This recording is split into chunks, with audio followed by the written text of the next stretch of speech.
Olá, seja muito bem-vindo, muito bem-vinda às séries de podcasts da campanha Infância Eu Abraço, uma iniciativa do Instituto Olinto Marques de Paulo, que fortalece a Lei Municipal de São Paulo, número 17.738/2022.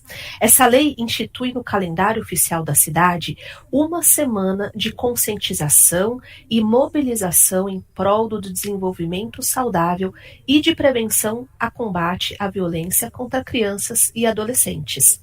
Eu sou Sara Assis, sou gestora de projetos sociais e no episódio de hoje nós temos um convidado para lá de especial.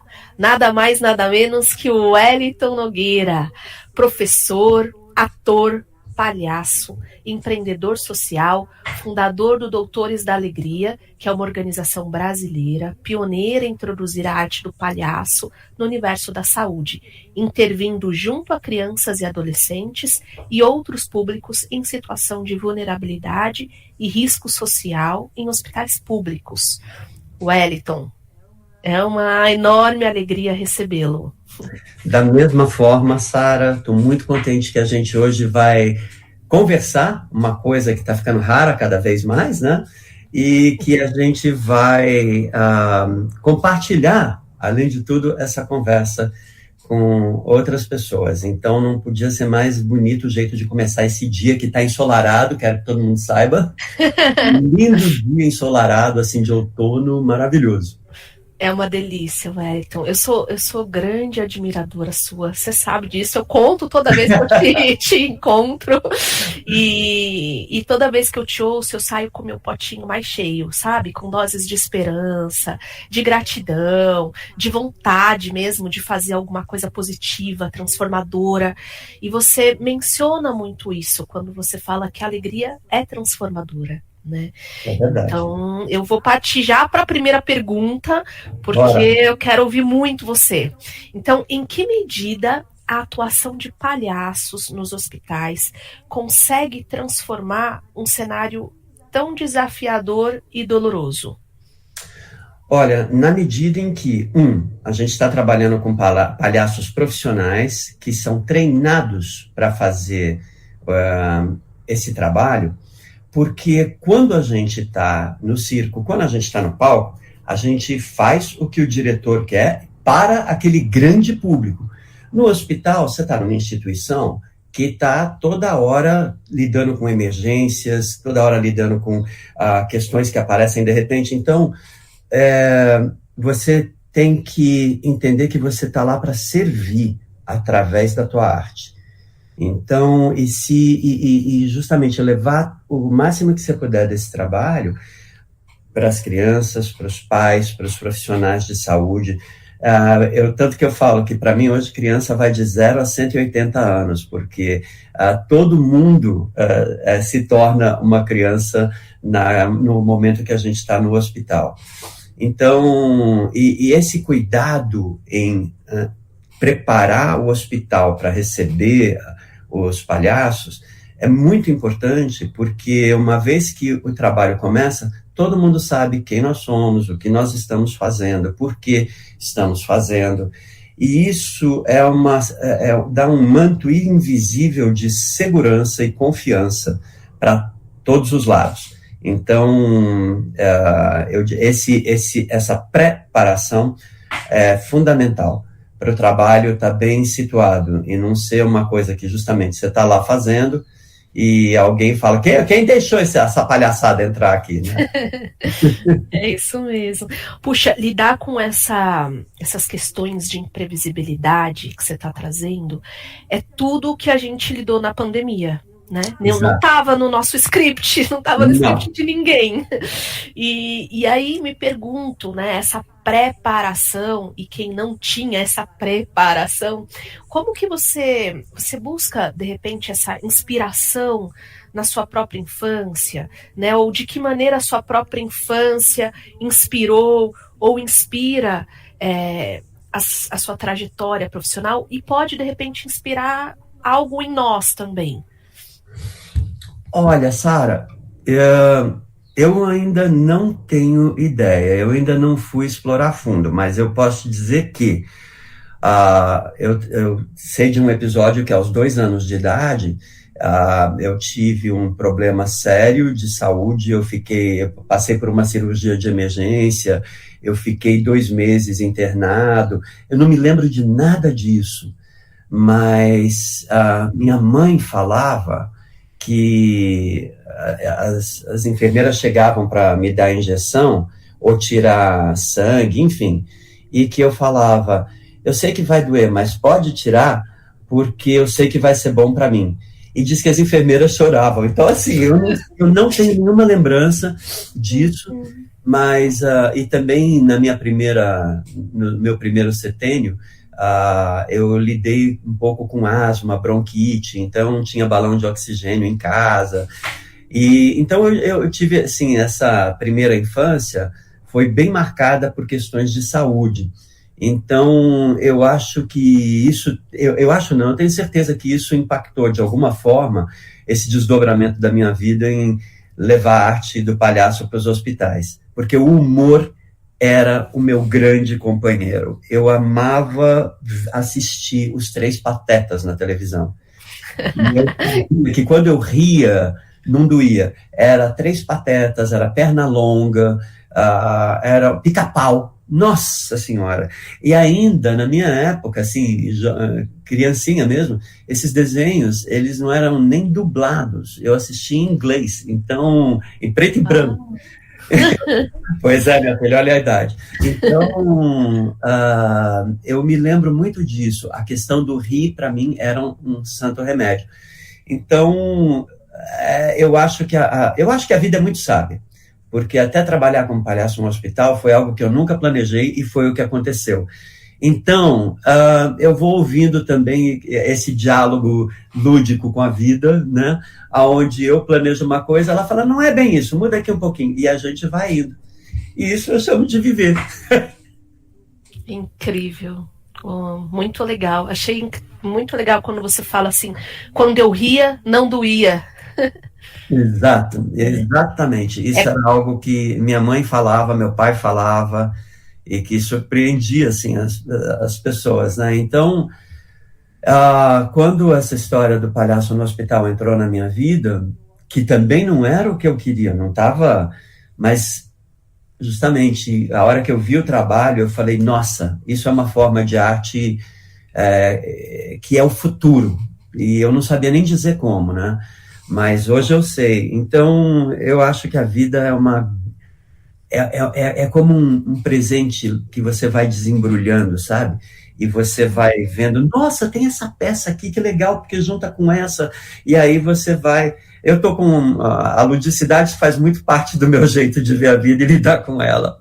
Que legal. Não, e para mim, eu tô te ouvindo, né, mais uma vez, já ouvi os TEDs, ouço as palestras, eu vou te seguindo, onde você tá, eu tô ouvindo. Muito obrigado.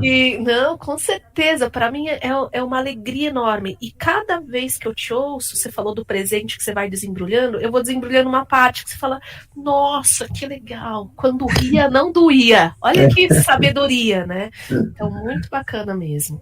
E aí você traz, então, essa diversidade da infância que você, né, viveu e ao mesmo tempo já com esse humor. E aí eu imagino que ao longo de todos esses anos de trabalho em hospitais deve ter, enfim, um monte de encontro que você poderia contar pra gente. Mas eu queria que você pudesse contar um ou dois, algum caso que te tocou profundamente. Olha, eu acho que o caso que me tocou mais profundamente, que eu guardo comigo, foi um caso que envolve uma questão envolvendo morte, né? E como justamente às vezes, muitas vezes, quando você está trabalhando com uma criança que você sabe que ela não vai viver muito tempo, porque os exames já mostraram isso, né? Isso acontece muito quando a gente trabalha com os hospitais de câncer. São, para mim, os hospitais mais intensos de se trabalhar, porque todo hospital é para aquela doença. E então, e não tem como um caso de câncer não trazer uma carga dramática, né? Eu olho muito as coisas pela dramaticidade da vida real. Então, eu me lembro dessa criança que ela já sabia, ela foi fazer um tratamento e aparentemente ia ser uma coisa rápida, tranquila, e na verdade a coisa se mostrou muito maior e mais letal do que o pessoal imaginava. E aí as conversas, né, entre médicos, pais e tudo mais começaram a transparecer, e sempre em cima daquela bandeja, não, mas não vamos comentar com ela, não vamos traumatizá-la, não vamos fazê-la sofrer mais. Então, e criança é inteligente, ela saca, né? Ela lê, ela tem uma leitura de tudo. Quando a gente pensa que ela está indo, ela já foi, já voltou, né? E então, chegou um dia que eu estava no meio de uma interação com a criança, com a minha parceira, e, assim, a queima-roupa, essa criança vira e pergunta, aí, doutor, você acha que Deus vai me deixar entrar no céu faltando essa perna aqui? Nossa. E, assim, foi bem a queima-roupa mesmo. Eu nunca tinha vivenciado algo, isso foi aqui no Brasil, algo tão contundente como isso. E é por isso que a gente trabalha em dupla, porque um parceiro sempre apoia o outro. Então, a minha parceira, na hora, ela fez esse movimento de quem fala, respira. Porque quando eu ouvi essa pergunta, minha cabeça se encheu de o que eu faço, como é que eu respondo isso com verdade, para onde que eu vou. Então, na hora que a gente respira, todo esse monólogo interior vai embora e abre espaço para o que tem que ser dito, ser dito. E eu me lembro que, então, eu respirei, e nessa respiração eu fui abaixando até ficar olho no olho com a criança. E aí, olhando para ela, eu perguntei, o que você acha? E ela falou assim, eu acho que ele vai deixar sim. Eu sempre ouvi dizer que ele é legal. Então, a hora que ela falou isso, foi um alívio, assim, que deu em nós dois, né, em mim e na minha parceira, né? E aí a gente, nesse alívio, nessa relaxada, a gente falou, claro, com certeza, vai ser uma experiência única, né? A gente falando, e ela já sabendo que a gente estava entrando naquela enrolação do alívio, ela falou, pode fazer sua palhaçada agora, porque era só isso que eu precisava saber. Assim,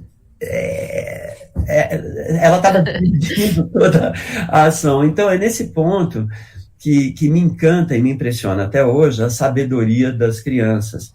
E como é importante para nós adultos aprender a confiar nisso e dar o espaço para essa sabedoria se manifestar. Porque a gente fica tão tomado por sentimentos de proteção, estou fazendo a coisa certa, será que é isso, será que não é? Então, é como se a gente não tivesse 100% presente, como a criança está. Então, é muito importante, quando a gente está trabalhando com uma criança, ou qualquer ser humano que esteja passando por um momento de doença, a gente manter a cabeça o mais vazia possível e lidar com o que acontece no momento. Porque 100% dos casos tem chance da gente responder com verdade. E não tem nada que alivie mais um momento como esse na vida das pessoas, principalmente dos pacientes, do que você falar a verdade. É incrível, assim, essa conexão, né? Da importância mesmo de você ouvir e de você se permitir aprender, né? De falar, puxa, e agora? Né? Como você falou, o que eu faço? O que eu falo? Né? Mas perguntar, e eu acho que essa pergunta para a criança é sempre um caminho de aprendizado, assim. Vem coisas incríveis, tanto das mais simples que você fala, é mesmo, é isso. Quanto das mais complexas que você fala, nossa, não tinha nem pensado por esse prisma, né? Pois é. E é por isso que a criança, assim, me encanta, me fascina, porque ela é capaz dessa complexidade com simplicidade. E o que eu sempre ouço, né, eu não sou um cientista, mas o que eu sempre ouço é que justamente a vida acontece de uma maneira simples, mas porque por trás tem toda uma complexidade. Então, eu desfruto disso. E eu acho importante também a gente levar isso, né, para as relações, porque isso ajuda a gente a olhar melhor e procurar enxergar o outro, a ouvir melhor e escutar o que realmente está sendo dito. E porque eu acho que hoje, Sara, a gente está passando um momento onde, nós todos estamos como aquelas crianças que acham que a mãe esqueceu a gente no playground e a gente não sabe voltar para casa. Então, essa é a sensação que eu tenho.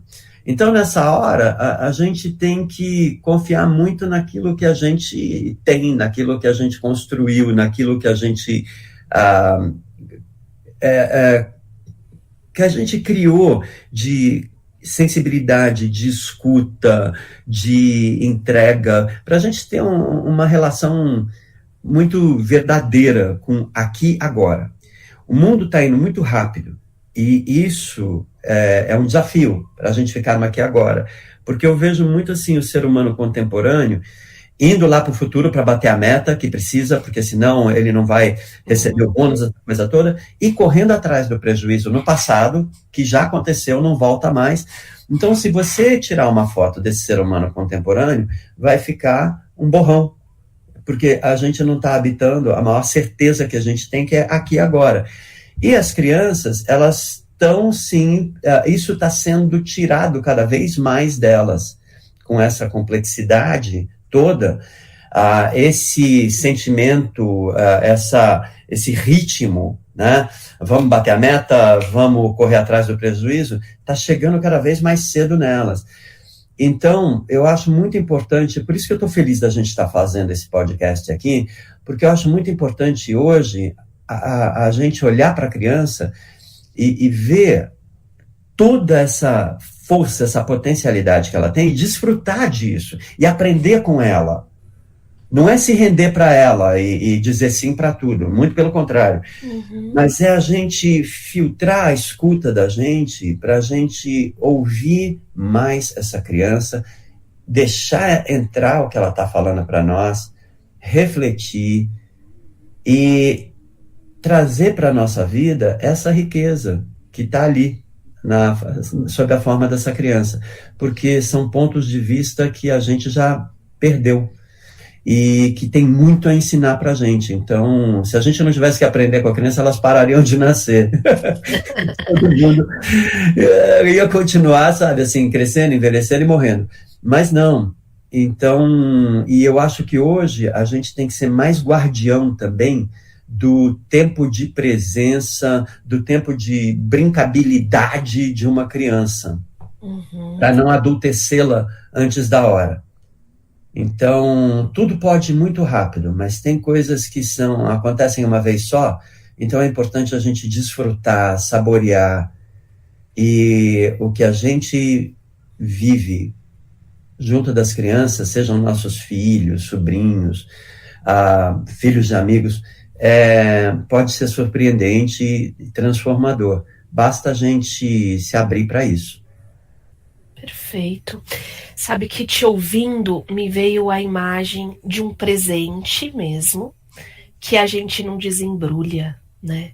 Então, olha, amei. Né? Porque a gente tá lá olhando, como você falou mesmo, o passado, tentando recuperar, olhando lá para frente, e aqui tem algo na nossa frente que a gente não tá olhando, não tá desembrulhando. E a criança não, né? Ela tá ali inteira, né? Querendo brincar com a caixa, brincar com a embalagem, brincar com o que tem lá dentro, saber tudo que aquilo, né, proporciona. Então, muito bacana, assim, quando você tava ouvindo, eu tava pensando, quer dizer, eu tava ouvindo, né? E tava pensando nisso, mas muito legal. Wellington, falando nisso, assim, de guardião da infância, se você fosse um super-herói, por exemplo, que abraça a infância, qual superpoder você gostaria de ter? Eu acho que o superpoder que eu gostaria de ter é esse de ajuda da gente de fazer esse tempo. Não é ele ir mais devagar, mas o superpoder seria o encontro com as crianças. Ele tem essa capacidade mágica, esse superpoder de trazer a gente para o aqui e agora e a ensinar a gente a desfrutar isso à medida que a gente vai ficando adulto. Então, para mim, eu acho que seria esse superpoder de a gente ir adultecendo, mas ir sendo capaz de ter flashes de entender o tempo com a cabeça da criança. E com esse olhar que vê possibilidades em tudo, sabe? Que não passa batido pelas coisas. Não Olha, sei eu. se é claro, mas enfim. Não, eu acho que você já tem esse superpoder, hein? Às vezes você aciona ele e você fala, uau, aí você volta. Isso é o palhaço, né? Isso é o palhaço que ajuda, porque como palhaço, o que a gente tem que buscar é justamente aprender com a criança tudo isso e trazer para a nossa vida de adulto. Então, a gente... E quando você trabalha como um palhaço num hospital, as jornadas que eu trabalhava eram jornadas de 6 horas por dia, né? 2 horas, 1 hora de almoço, 2 horas e meia hora para pôr a maquiagem e meia hora para tirar. Então, essas jornadas, quando você termina, a tua cabeça ainda está no modo palhaço. E eu tirava a maquiagem, eu pegava a minha roupa, eu pegava a avenida para ir a pé para casa, né, para ir elaborando tudo que tinha acontecido, e a cabeça continuava palhaçando. Então, às vezes, eu até me relacionava com as pessoas, ainda no modo palhaço, elas ficavam olhando para mim, sabe, como se eu fosse o estrangulador de Bottom, de onde saiu essa criatura? Mas porque é um jeito de ver a vida, é um jeito de se relacionar com ele, que a gente pode acessar e que quando você tem a oportunidade de trabalhar assim tanto tempo, você não desacessa tão rapidamente. Então, eu acho que aliás, se eu tivesse o outro superpoder, seria o de lançar essa maldição, sabe, sobre o mundo. Adoro. Que a gente tomasse mais tempo e que a gente tivesse mais momentos de olhar o presente com esse olhar e com esse tempo de infância, para a gente poder refletir mais. Show, muito bom. Que malvado eu sou, meu Deus. Adorei. O pozinho mágico em todo lugar. Exatamente. Maravilha. Bom, aqui eu já estou indo para a última pergunta. Já? Na verdade, foi muito rápido, né?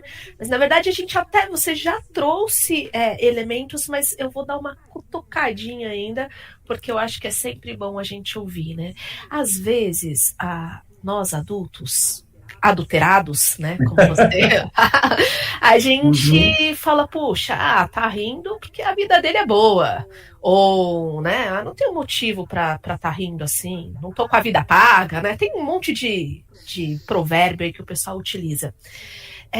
Quando, de repente, a gente tá numa situação com vulnerabilidade física, né, que no caso a doença, ou mesmo questões de violência, de agressão, falando um pouquinho da campanha também, qual seria a sua mensagem para esses adultos que lidam com crianças nessa situação?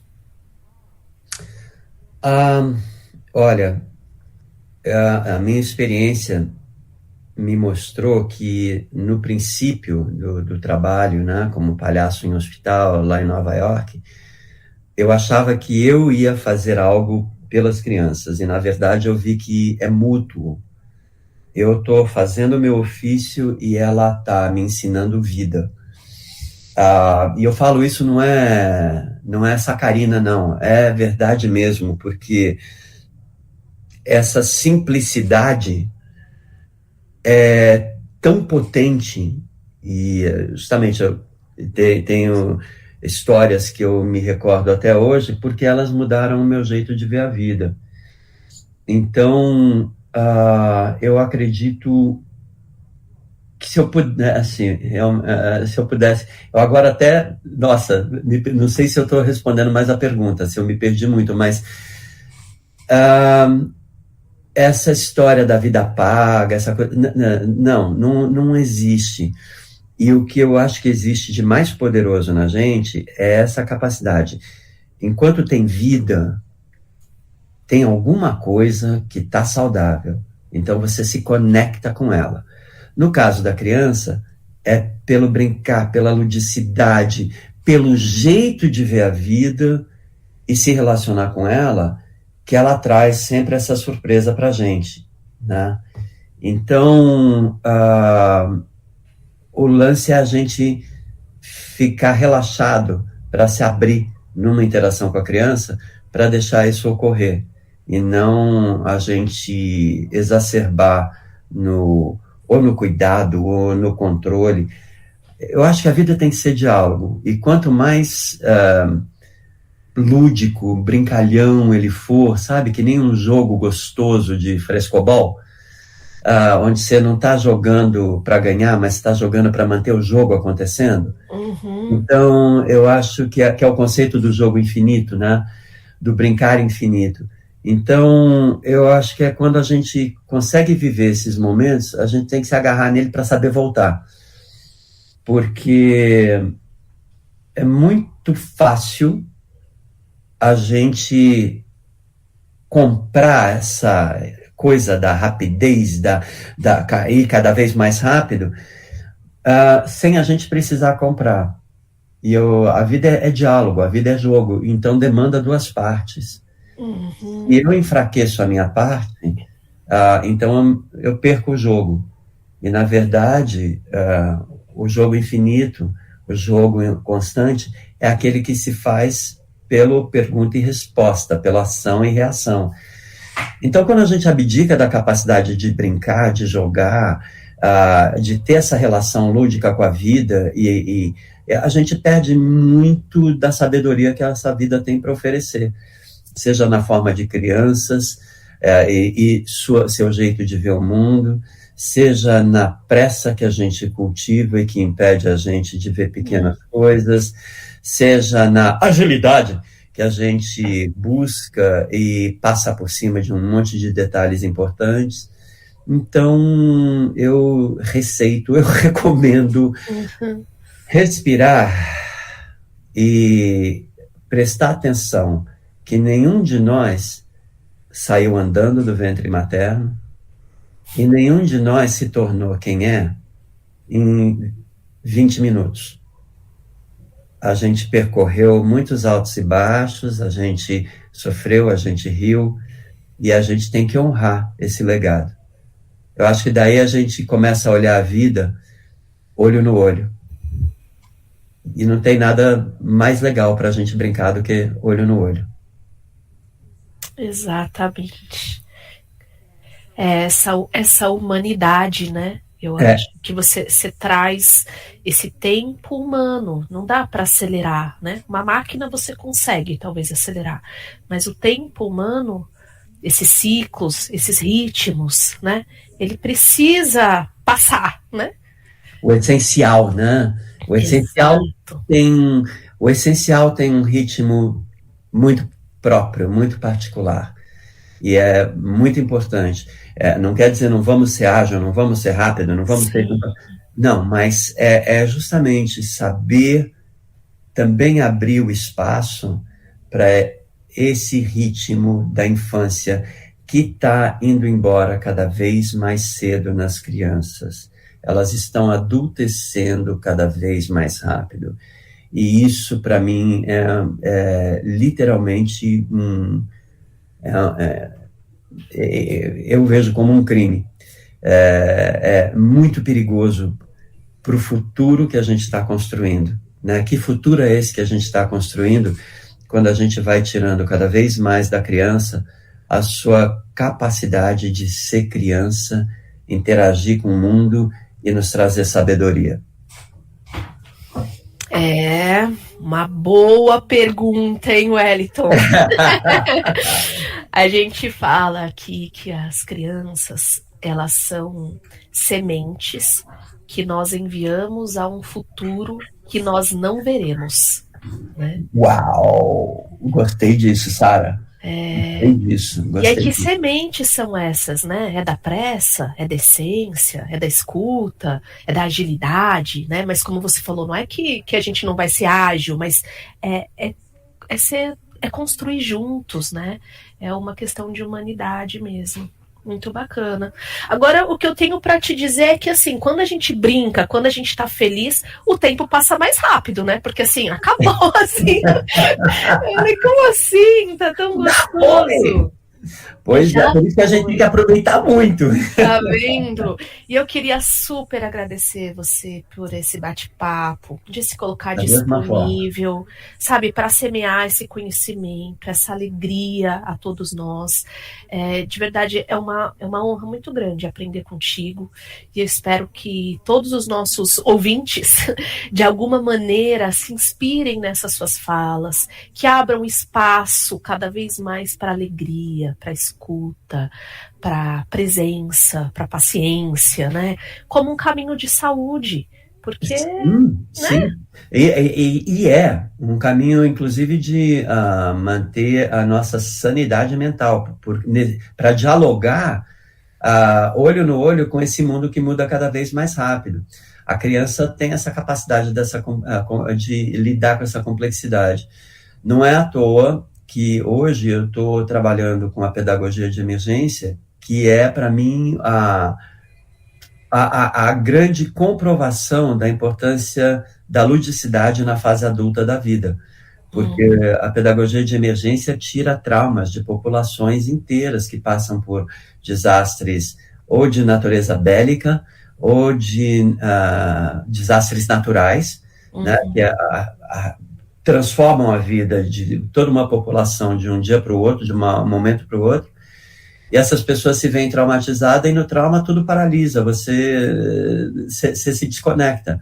E quando você começa a brincar, você vai se reconectando, porque brincar foi a primeira coisa que a gente fez na nossa relação com o mundo. Então, a ludicidade estava presente em tudo. Foi assim que a gente começou o diálogo com a vida. Então, e um dia falaram, acabou a brincadeira, agora é sério. E a gente é treinado para esquecer isso tudo. Mas quando você começa a brincar, e não é brincar articuladamente, mas com o corpo, com movimentos desafiadores, tudo isso começa a voltar. Então, esse é um capítulo para um outro podcast, para o Reinaldo Nascimento estar aqui com a gente. Uhul, maravilha! Vamos sim chamar o Reinaldo, o Wellington, vai ser uma delícia essa conversa. Tem uma citação, acho que é de James E. Faust, se eu não me engano, e ele fala assim, que se você quer mudar a sua vida, mude o seu dia, né? Então, é simples, mas assim, é isso, né? Essa reconexão que você trouxe, é olhar de uma maneira diferente, aí você vai mudando sucessivamente 1% de cada vez, né? Você vai subindo, às vezes você desce, mas tudo bem, você sobe de novo. Exatamente. E essa acho que é o exercício da vida. Então, super obrigada. A gente se despede aqui no momento com muita alegria, com muita gratidão a tudo que você trouxe aqui de reflexão. E assim, você tem minha admiração, Wellington, assim, constante, verdade. Muito obrigada mesmo, viu? Eu agradeço e que a gente possa continuar tendo conversas tão gostosas e poder compartilhar com tanta gente que venha ouvir. Porque se tem uma coisa que fica claro, é que tudo isso não é meu, não é seu, é do mundo. Então, vamos compartilhar. Não tem como dar errado. Vamos compartilhar. É isso mesmo.